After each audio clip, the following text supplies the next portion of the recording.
This channel does not promote any violent, harmful, or illegal activities. All content provided by this channel is meant for an educational purpose only.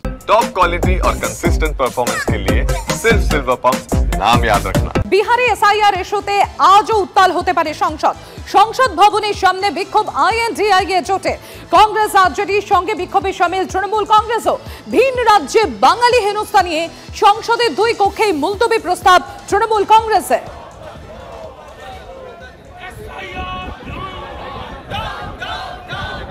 আপনারা দেখতে পাচ্ছেন সেই ছবি, বিহারে বাদ যাচ্ছে প্রায় 56 লক্ষেরও কাছাকাছি ভোটার এবং সেই ইস্যুতে বিহারে এসআইআর ইস্যুতে আজও উত্তাল হতে পারে সংসদ ভবনের সামনে বিক্ষোভ আইএনডিআইএ জোটে কংগ্রেস আরজেডির সঙ্গে বিক্ষোভে শামিল তৃণমূল কংগ্রেসও। জ্যোতির্ময় কর্মকার রয়েছেন আমাদের সঙ্গে। জ্যোতির্ময়, কি চলছে ওখানে? দেখো, এই পরিকল্পনা প্রথম দিন থেকেই করা হয়েছে, অর্থাৎ গত শনিবার যখন ইন্ডিয়া জোটের বৈঠক হয় সেই সময়ই সিদ্ধান্ত গৃহীত হয় যে বিহারের এসআইআর, পেহেলগাম ইস্যু, এই ইস্যুগুলোই এবারের বাদল অধিবেশনের সব থেকে বড় হাতিয়ার হিসেবে বিরোধীরা কাজে লাগাবে। এবং সেই মোতাবেক আমরা দেখতে পাচ্ছি যে বিহারের এসআইআর ইস্যু প্রত্যেকদিন তোলা হচ্ছে। আজও সকাল থেকে একইভাবে বিক্ষোভ শুরু হয়েছে সংসদ চত্বরে। সেখানে সমস্ত ইন্ডিয়া জোটের সাংসদদের সঙ্গে তৃণমূল কংগ্রেসও উপস্থিত রয়েছে এবং তৃণমূল কংগ্রেসের বক্তব্য যে বিহারে আজ যে এসআইআর এর প্রক্রিয়া চলছে, আগামী দিনে বাংলায় তা বাস্তবায়ন করা বা বাংলায় তা লাগু করাই মূল লক্ষ্য এবং সেই লক্ষ্যেই জাতীয় নির্বাচন কমিশন এগোচ্ছে। স্বাভাবিকভাবেই তারাও এই ইস্যুতে কংগ্রেস সহ অন্যান্য প্রত্যেকটা ইন্ডিয়া জোটের বিরোধী দলের সঙ্গে তারা সামিল হচ্ছে। একই সঙ্গে এই ইস্যুকে কাজে লাগিয়ে বা এই বিক্ষোভ অবস্থানকে কাজে লাগিয়ে তৃণমূল কংগ্রেস বাঙালি হেনস্থার ইস্যুও তারা তুলছে যে বিভিন্ন জায়গাতে বাঙালিদেরকে টার্গেট করা হচ্ছে এবং বাঙালিদের হেনস্থা করা হচ্ছে। ধন্যবাদ জ্যোতির্ময়, নজর রাখো।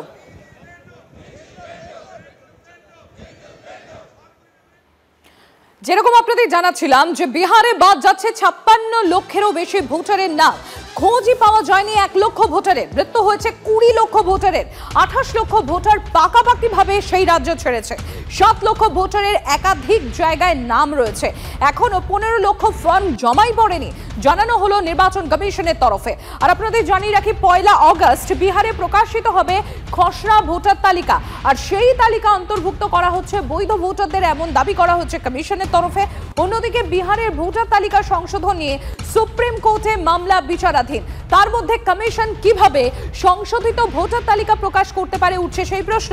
এসআইআর এর ক্ষেত্রে Aadhaar card, ration card, voter card বিবেচনার পরামর্শ দিয়েছিল সুপ্রিম কোর্ট। শীর্ষ আদালতে সেই পরামর্শ বিবেচনা করা যাবে না জানিয়ে দিয়েছে নির্বাচন কমিশন।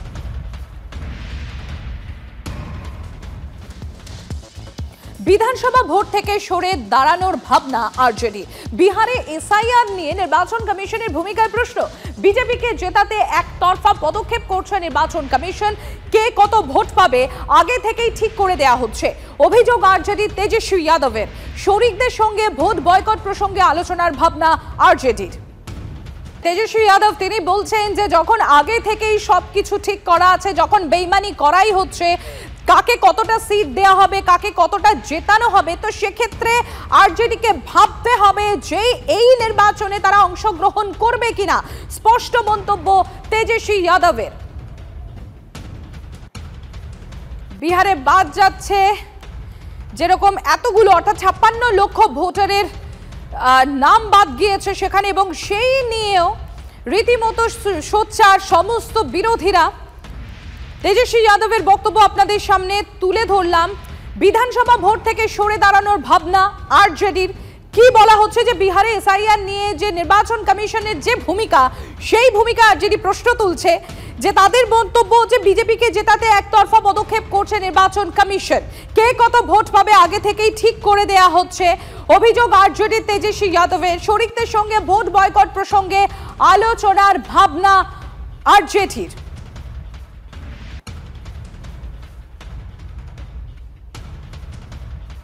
বিধানসভা ভোট থেকে সরে দাঁড়ানোর ভাবনা আরজেডির, সেই মন্তব্যই উঠে আসছে তেজস্বী যাদবের বক্তব্যে। তৃণমূল কংগ্রেস নেতা জয়প্রকাশ মজুমদারের সঙ্গে আমরা যোগাযোগ করতে পেরেছি। জয়প্রকাশ বাবু, তেজস্বী যাদবের বক্তব্য যে আগে থেকেই যখন সব ঠিক হয়ে আছে, তিনি বলছেন, তিনি এই অভিযোগ করছেন, তাহলে সেক্ষেত্রে আরজেডি ভোট বয়কটের দিকেও যেতে পারে এবং সেই প্রসঙ্গে আলোচনার ভাবনাও কথাও তিনি সেখানে প্রকাশ করছেন। কিভাবে দেখছেন গোটা বিষয়টা? কারণ এই যে ভোটার লিস্ট, নির্বাচন কমিশন যেভাবে ভোটার লিস্ট সংশোধন করছে সেটা নিয়ে তো আপনারা তৃণমূল কংগ্রেস প্রথম থেকেই আপনারা বিরোধ করে আসছেন। দেখুন, যেটা সুস্পষ্ট হয়ে গেছে, ইলেকশন কমিশন বর্তমানে বিজেপির দলের একটা সংস্থা হিসেবে কাজ করছে, সেই বিষয়ে কারুর কোনো সন্দেহ নেই। কারণ ইলেকশন কমিশনার যে নিয়োগ হয় সেটা করছেন নরেন্দ্র মোদী এবং অমিত শাহ দুজনে মিলে। তারা নিজেদের লোককে কমিশনার হিসেবে বসিয়ে তাদের উঠতে বললে তারা উঠছেন, বসতে বললে বসছেন, যা বলা হচ্ছে তারা তাই করছেন। বিজেপিকে জেতাতে হবে এটাই তাদের ওপর নির্দেশ, এবং সেই উদ্দেশ্যে ভারতবর্ষের এতদিনকার ঐতিহ্য, গণতন্ত্রের ঐতিহ্যকে ভেঙে ফেলে তারা ভোটার লিস্ট গড়মিল করা, ভোটার লিস্ট ঘোটালা করে বিজেপিকে জেতানোর চেষ্টা তারা প্ল্যানও করে ফেলেছেন। সেই জন্যেই যে এই ঘটনা, মানে এই উদ্ভূত পরিস্থিতি ইলেকশন কমিশনের জন্য, যারা বিজেপির হয়ে কাজ করছে। এবং আমার কথা হচ্ছে, সুপ্রিম কোর্ট কেন হস্তক্ষেপ করছে না? চোখের সামনে দেখছে। ইলেকশন কমিশনের কি আছে যে তারা, যেহেতু নরেন্দ্র মোদী অমিত শাহ অ্যাপয়েন্ট করেছে, তারা যা ইচ্ছে তাই করছেন। এবং বিহারে আজকে তেজস্বী যাদব যদি বলেন আমি কন্টেস্ট করব না, বয়কট করব, তাতে বিজেপির ভারী বয়ে গেল। বিজেপি তারপর ড্যাং ড্যাং করে জিতে বলবে এই দেখো বিহার জিতেছি। পশ্চিমবঙ্গে অসুবিধে আছে, আমরা বলবো না বয়কটের কথা, আমরা সামনে দাঁড়িয়ে লড়াই করব, মমতা বন্দ্যোপাধ্যায় বলবেন। অর্থাৎ আপনারা আপনাদের লড়াই চালিয়ে যাবেন। অনেক ধন্যবাদ জয়প্রকাশ বাবু। আমরা কথা বলছিলাম তৃণমূল কংগ্রেস নেতা জয়প্রকাশ মজুমদারের সঙ্গে।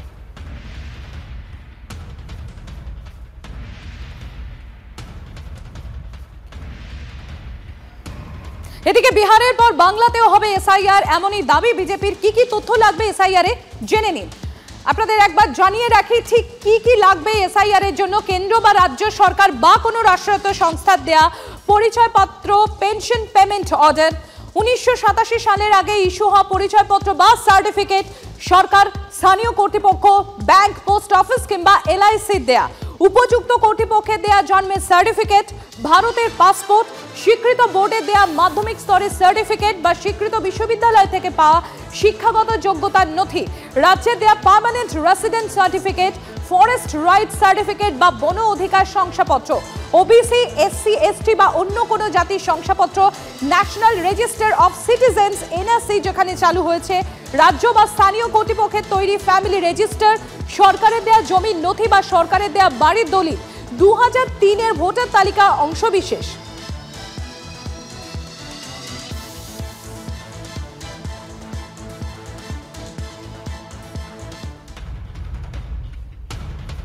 বিধানসভা ভোট থেকে সরে দাঁড়ানোর ভাবনা আরজেডি। তার কারণ বিহারে বাদ যাচ্ছে 56 লক্ষের বেশি ভোটারের নাম। খোঁজই পাওয়া যায়নি 1 লক্ষ ভোটারের। মৃত্যু হয়েছে 20 লক্ষ ভোটারের। 28 লক্ষ ভোটার পাকাপাকি ভাবে সেই রাজ্য ছেড়েছে। 7 লক্ষ ভোটারের একাধিক জায়গায় নাম রয়েছে। এখনো 15 লক্ষ ফর্ম জমা পড়েনি, জানানো হচ্ছে নির্বাচন কমিশনের তরফে। 1 আগস্ট বিহারে প্রকাশিত হবে খসড়া ভোটার তালিকা এবং সেই তালিকায় অন্তর্ভুক্ত করা হচ্ছে বৈধ ভোটারদের, এমনই দাবি করা হচ্ছে কমিশনের তরফে। অন্যদিকে বিহারের ভোটার তালিকা সংশোধন নিয়ে সুপ্রিম কোর্টে মামলা বিচারাধীন। তার মধ্যে কমিশন কিভাবে সংশোধিত ভোটার তালিকা প্রকাশ করতে পারে সেই নিয়েই প্রশ্ন উঠছে। যেগুলো দেশের বৈধ পরিচয়পত্র নাগরিকত্বের, সেইগুলো যাদের কাছে আছে তারা তো নাগরিক। যে ভোটার লিস্টের উপর দাঁড়িয়ে কেন্দ্রে সরকার গঠন হয়েছে 24 সালে, যে ভোটার লিস্টের উপর দাঁড়িয়ে নরেন্দ্র মোদী প্রধানমন্ত্রী হয়েছেন, যে ভোটার লিস্টের উপর দাঁড়িয়ে বিজেপির এমপিরা এমপি হয়েছে, তাহলে তারা সেই পদে থাকেন কি করে? তাহলে আপনারা যদি ঢালাও ভোটারকেই বাদ দিতে আরম্ভ করেন, অবৈধ বলেন, তাহলে অবৈধ ভোটার অথচ বৈধ ভোট এবং আপনি বৈধ এমপি, আপনি বৈধ প্রধানমন্ত্রী, এটা কি করে হতে পারে? এখানে হলে এখানেও প্রতিবাদ হবে। ভুয়া ভোটার যদি না থাকে এখানেও প্রতিবাদ হবে। ভুয়া ভোটার ধরার নামে ভারতবর্ষের ভোটারদের যদি নাগরিক অধিকার, ভোটের অধিকার কেড়ে নেওয়া হয়, কংগ্রেস বসে থাকবে না। কংগ্রেস আর প্রতিবাদ করছে, তার জন্য পার্লামেন্ট গরম দিচ্ছে। কারণ পরিকল্পিতভাবে নতুন করে SIR করার নামে এক বৃহৎ অংশের মানুষের ভোটের অধিকার কেড়ে নেওয়ার চেষ্টা হচ্ছে। আমরা তার বিরোধিতা করছি, খুললাম খুল্লা তার বিরোধিতা করছি। ইলেকশন কমিশনের বিষয় এখানে সরকারের কোনো বিষয় নেই। ইলেকশন কমিশন নির্দিষ্ট বছর অন্তর অন্তর SIR করে, ইন্টেন্সিভ রিভিশন করে এবং এই ইন্টেন্সিভ রিভিশন হওয়া প্রয়োজন, কারণ গণতন্ত্রে সবসময় রিফর্মস প্রয়োজন। আপনি যদি রিফর্মস না করেন তাহলে গণতন্ত্র টিকবে না। আমাদের বিরোধীদের সবসময় তাদের একটা কি অজুহাত, ভারতবর্ষের গণতন্ত্রকে শক্তিশালী করা, ভারতবর্ষের শক্তিশালী হওয়া, এটা দেখলে আমাদের বিরোধীরা চিৎকার করে। কার কি করার আছে? আমাদের মোদিজির সরকার, আমাদের এই সরকার ভারতবর্ষকে শক্তিশালী করবে, ভারতবর্ষের গণতন্ত্রকে শক্তিশালী।